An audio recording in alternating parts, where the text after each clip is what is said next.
Hello, everybody, to another online lecture for religious studies of the University of Salzburg. So this lecture is in English because I want to offer it for three courses. That's the theology course here in Salzburg, theology of religions, and then it's the key studies of religions course here, the two key studies courses which we run last semester, and it's the course for world religions at the Jesuit Worldwide Learning Program.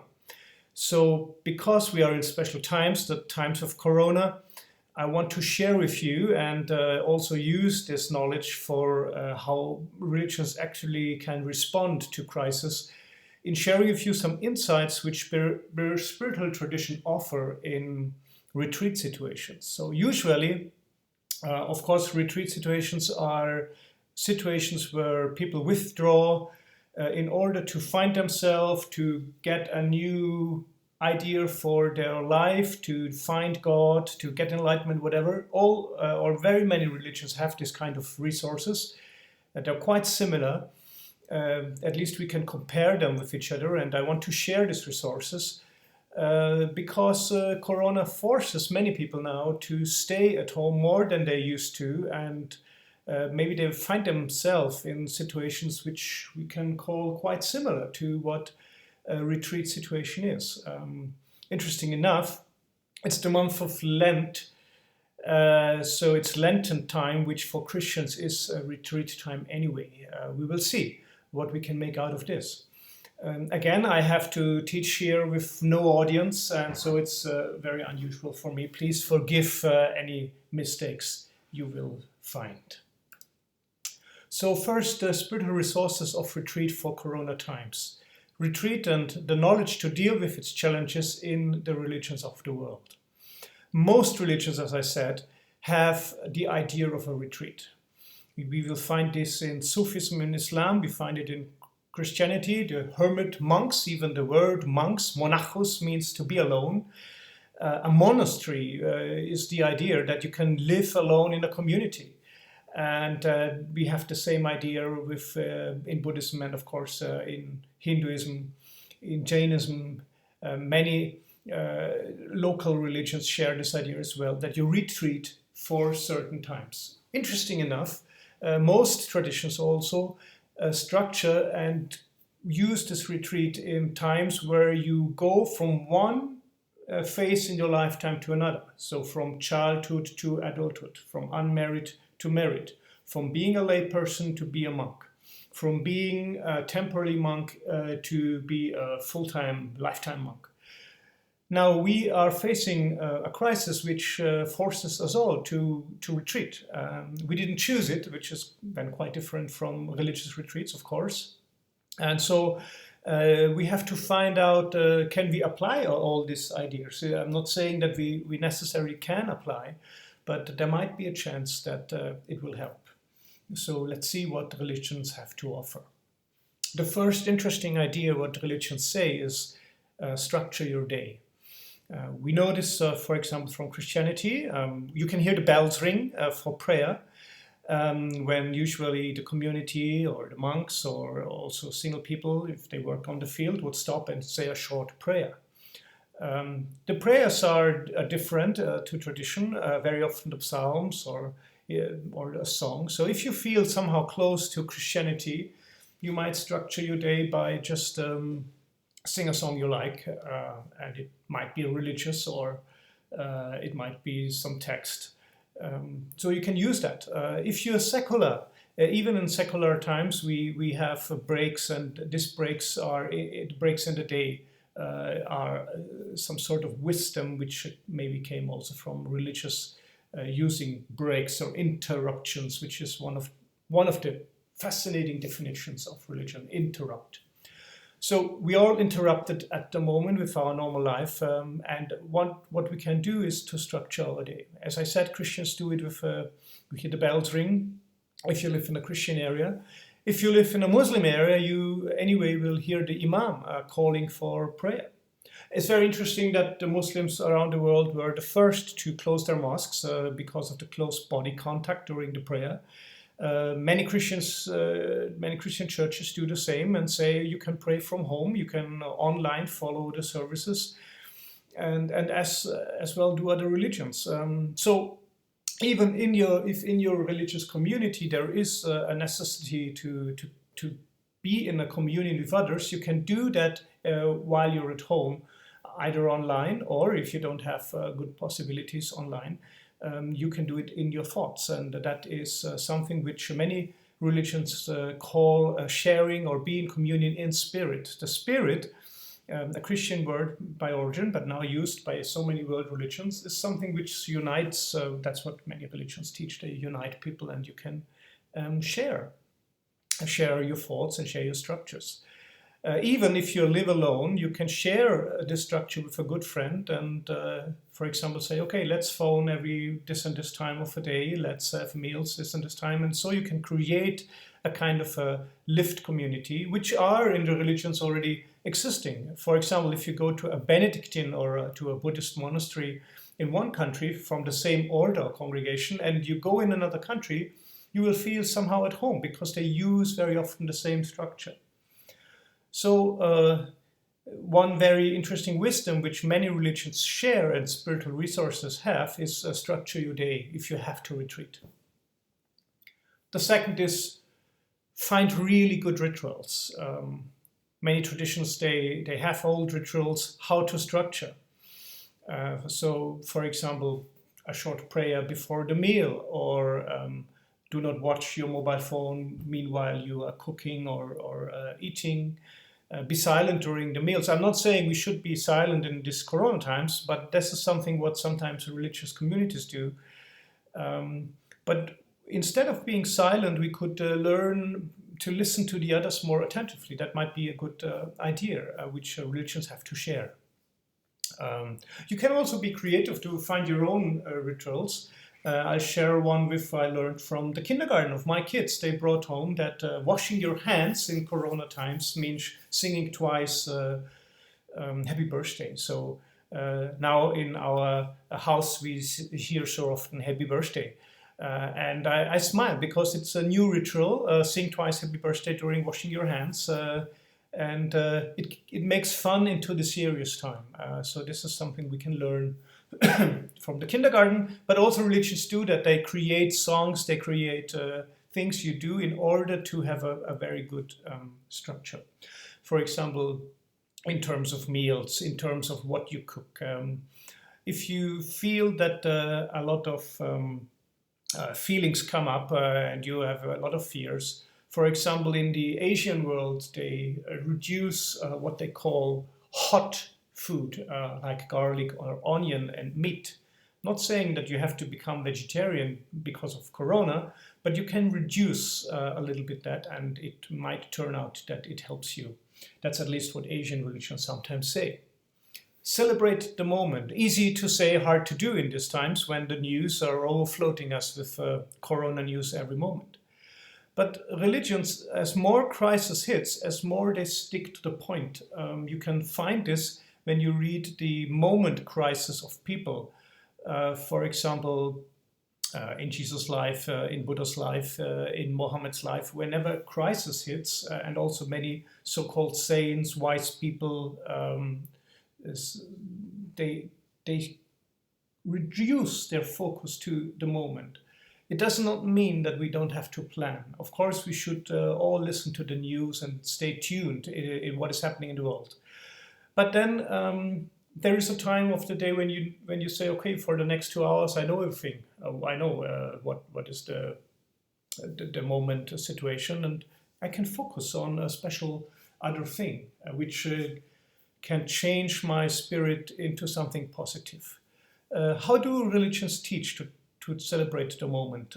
For example, in Islam, there is an old knowledge that not only reading and hearing the Quran, but also everything you do can be a prayer if you do it for Allah. The same in Christianity is serving others. For example, shopping for elder people if they cannot shop themselves at the moment. That can be something how you can celebrate the moment. Cleaning your house, or doing the dishes, playing with your kids. Especially find out where is it hard for you to celebrate the moment, what is really difficult, and then target that fact and say, okay, why is it so difficult for me to celebrate this moment?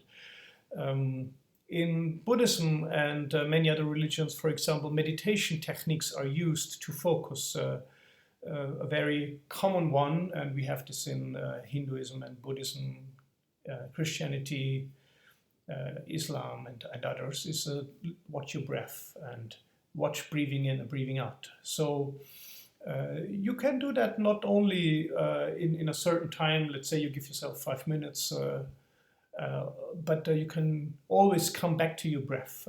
That is a knowledge where really many people say when you have to want to retreat yourself, use your breath as a guide. Come always back to your breath when you find yourself in struggling thoughts. So many religions, they have this idea that breath is something which unites us. So either with a god, if religions do believe in a god, or with something transcendent reality. Anyway, it brings us back to ourself, and being with ourselves is a good resource in a time of retreat. But retreat does not mean to cut off everything. The most interesting thing is that people go in retreat in order to come out. It wouldn't make much sense to just close yourself in a cave until you die. Most people, they take retreat as a time of development or change. So if we have to be all now in a kind of corona retreat, we might use religious resources to find out how we can stay in touch with others without physical contact. If we are told that physical contact is no good, we have to find other ways. So religions have a huge variety of other things, how to stay in contact. The first is positive thoughts. If it's hard for you to create positive thoughts in these corona times, write them down on a little paper. Some religions light candles, some religions burn incense, some religions put stones on certain places, so you can watch a flower. Also use a very, very old idea which religions have, is creating an altar. So if you miss somebody or if you want to see somebody, put the photo. And if it's your smartphone where this photo is, so try to put this photo and watch it for a while and think of these people. Have positive thoughts and share them. Of course, in this online world, you can share them in a way with WhatsApp or with Facebook or whatever. Write an email, phone people, Skype with them. But also you can share positive thoughts to people where you think they have trouble. That is at least an advice which is given by many religions. Many religions say that if you need to be in relation to somebody, but you cannot be in touch, mostly the idea is because it's your enemy and you cannot really meet this person because it's too dangerous. Now it's even with friends. You can send positive thoughts to others. This is, of course, very often called prayer. And many religions use this special form of prayer in retreat time. And so they split, they structure the day. They say, okay, one time of this day I will be in the very moment. And the other time of the day I will use for positive thoughts. So in the structure of your day, find a good ritual to celebrate the moment, is get positive thoughts, thankful thoughts for others. That will really help. It will not only help the other, of course that depends on your faith, but it will help yourself too. Because when your mind is working for the benefit of others, it cleans yourself at the moment. That is what many religions say. It's a kind of interesting cross relation between spirits. So that is what many religions and spiritual resources teach for retreat. Very important is share your positive thoughts. So be creative how to do that. My daughter had a birthday party. She was invited today and they had to cancel it. So Children are now painting pictures and share them by WhatsApp. Find new ideas how you can share your positive thoughts with others. We hear that in Italy people sing from the balcony, and so the joy of music is something how people share positive thoughts. Find your own ways how you do that. Religions are quite good in sharing positive thoughts. Of course, we know that they wrote holy scripts, they sent missionaries and so on. Sometimes they're a bit overdone, not asking the others if they want to have these positive thoughts, what they think they have. But religions know that if you're in retreat, you do have positive thoughts, and then there is a time to share them. And sometimes it means write them down. If you cannot immediately or don't want to immediately post every little idea you have, write them down. Write poems, write little stories. Maybe it's very interesting to read them in a year's time. How did we see this time of forced Corona retreat? Look into your own religious traditions, if you have one, how your religion is using retreat time and closure time for a positive outcome. Now, excuse my spelling mistake here, how to deal with negative thoughts and fear. That is really something, how we can deal with negative thoughts and fear. That is what I want to write here. How can we do that? That is interesting that many religions, first of all, they know about it and name it. In the Christian world, the negative thoughts have been called demons. Of course, that's not the Hollywood demons which come into the door and eat you, but it's the demons which we have in our own spirit already, our deepest fears. They grow in time of closure, and they attack our feelings and our memories, and our being in the moment can be overshadowed by, so to say, dark clouds. So the interesting thing is that many religions really have good tools how to deal with negative thoughts and fear in times of retreat. So first of all is, and that is what the Christian desert fathers say, your retreat, your demons have a goal. They have, and also they have some sort of route, and you should try to find that route. How you do that is you come back to your thought and to your breath every time, whenever any bad thought occurs. So the trick is, and this is where, for example, Christianity, Islam, Sufi Islam, and Buddhism and Hinduism shares, the trick is to be quick. So if you wait till a negative thought overwhelms you, then you will have a hard time to deal with it. But if you are quick, if you in the very minute where this thought appears, you can look at it and say, oh, you're a very negative thought, but I don't need you now in this time. There are enough bad thoughts around. I need a good thought. I come back to my breath. So what many religions do is they put and connect a positive thought with your breathing, with the breathing. So for Christianity, that can be a prayer. If people believe in Christ, Jesus Christ, have mercy on me, that would be the oldest so-called heart prayer where people can come back to. Om Mani Padme Hum for many, or the Buddha's name, or even a koan in the Zen tradition. If you don't have any relation to that, you can use other words. Saint Teresa of Avila says, use any good word which helps you. So come back to that positive word and make that positive word a word which can guide you through this time of Corona retreat. So come back to this positive word ever. Look into many religious traditions, what kind of positive words they have. Of course, in religious and spiritual resources, the positive thought is always linked to the main message where this religion wants to navigate you. So for your own map of navigation through retreat times, in Corona times, use a point which you can stick to, which is positive for you. For example, for the good of all. That might be a sentence for breathing in and out. Or names of people where you think of and you think they will have it not easy. So say a good wish to this person and use the name in your breath. And that can be the positive thought where you can go to whenever a negative thought comes. That is a very simple structure which many religious resources have in retreat times. Of course, humor is important.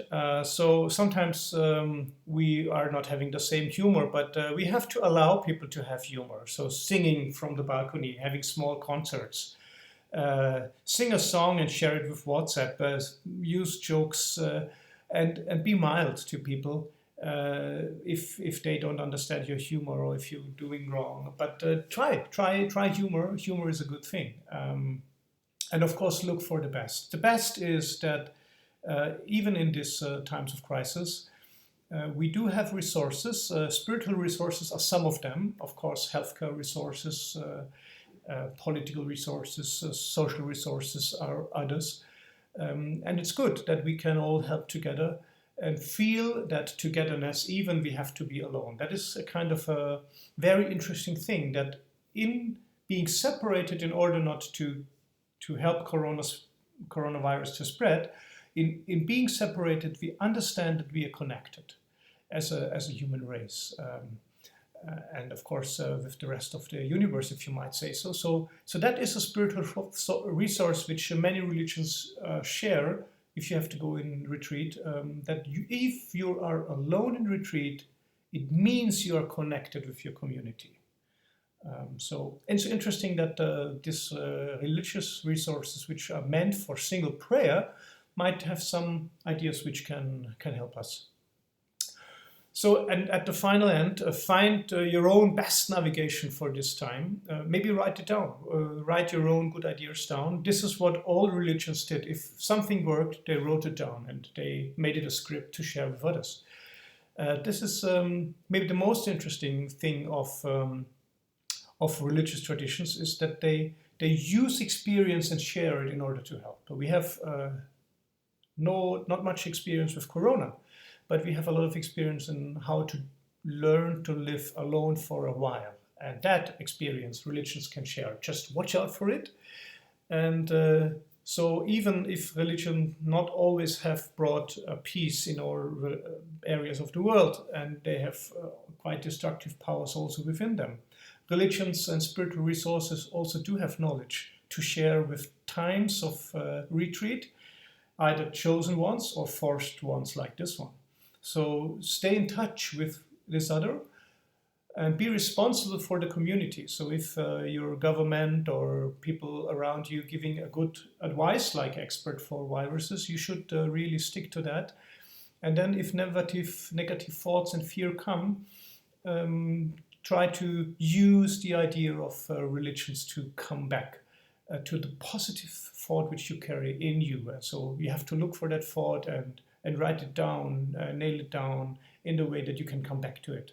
So structure your day, find good rituals, celebrate the moment, stay in touch, share your thoughts, how we deal with negative thoughts and fear, humor, and looking for the best. This is some of the resources which spiritual traditions have for Corona times.